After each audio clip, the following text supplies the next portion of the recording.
Hi guys, આજે મેં છે ને આ ફિલો સેલ્સ યુઝ કરીને એક ટાર્ટ બનાવ્યું છે, તો હું તમારી જોડે શેર કરવા જઈ રહી છું વર્બલી.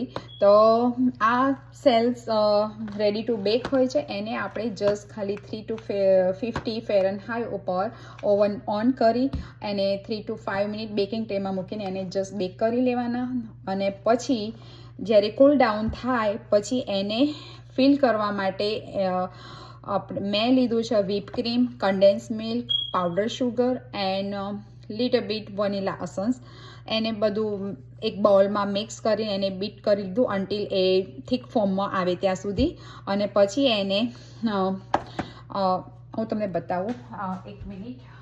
તો એને મેં પાઇપિંગમાં ભરી, પછી મેં એને પાઇપિંગમાં ભરી અને એને ફિલ કરી લીધા અને ચોકલેટથી ગાર્નિશિંગ કરી લીધા. તમે લોકો લાઈક ફિલેટ માટે ફ્રૂટ બી ભરી શકો છો. આ કપની અંદર યોગર્ટ ને ફ્રૂટ મિક્સ કરીને બી એને ફિલ કરી શકો છો.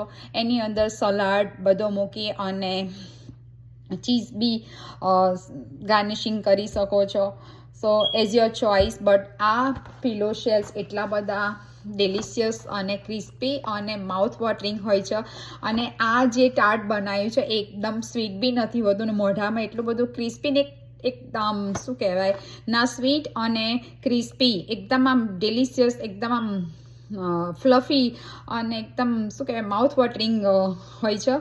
ઇઝીલી 10 પીસ આપણે ઊભા એને એમ જ ખાઈ જઈએ ટોક કરતાં કરતાં, એટલા ડિલિશિયસ હોય છે.